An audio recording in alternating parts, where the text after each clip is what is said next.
I have to say something about this whole race thing. I have to get this out. I need a show of hands. How many of you have ever been to a restaurant that specialized in racial cuisine?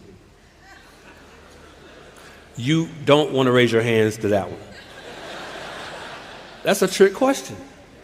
That's a trick. I'm at Answers in Genesis, guys. You guys should know better than that. Follow-up question. How many of you have ever been to a restaurant that specialized in ethnic cuisine? You see where I'm going with this? When Phil mentioned the word racial, that's what tipped this off. See, you have the way for us to be better apologists is to reject the terminology of the world. Biblically speaking, there is no such thing as race. There is not. There's no such thing as a black person and a white person. We're all different shades of the same color. The same color. When you look, I have a one-verse apologetic for you against the worldly idea of race. One verse, it's Acts 17:26. You're going to see it all over this campus. Acts 17:26, in the NASB it says, and he, that is God, made from one man, that one man being Adam, every nation on the face of the earth. That word nation in the Greek is not speaking about geographical boundaries.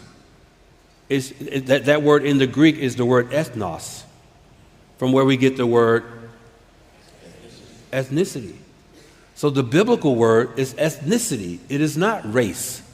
Okay, so one way we can help defeat these ideologies that are coming against the church, that are coming against your schools, that are coming against places where you work, is to reject the vernacular of the world and reframe those terms, reframe those words in the context of what Scripture says. Scripture says the word is ethnicity. It is not race. So if it's not race, there can be no racism.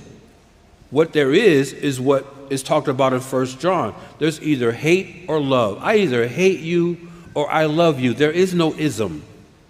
There is no ism. I either hate you or love you. There's only two choices we have. Now think about this. This is the beauty of how the Bible deals with these issues. How else can you explain, outside of a biblical hamartiology, outside of a biblical doctrine of sin, how else can you explain if I, with a sort of darker shade of melanin, look upon a person who has a lighter shade of melanin with my eyes? Now, your melanin is not dynamic. It's static. It hasn't offended me. It hasn't cursed me. It hasn't called me an ethnic pejorative. Your melanin is static. It is immutable. You can't change it. It hasn't hurt me at all. But how do you explain that I see that with my eyes, and I develop what I've seen with my eyes in my mind as a hateful thought that generates a sinful motive in my heart? How else can you explain that outside of the gospel? There is no explanation outside of the gospel. It's sin in the human heart. That's the only explanation. And because the gospel is the only explanation, the gospel is the only solution.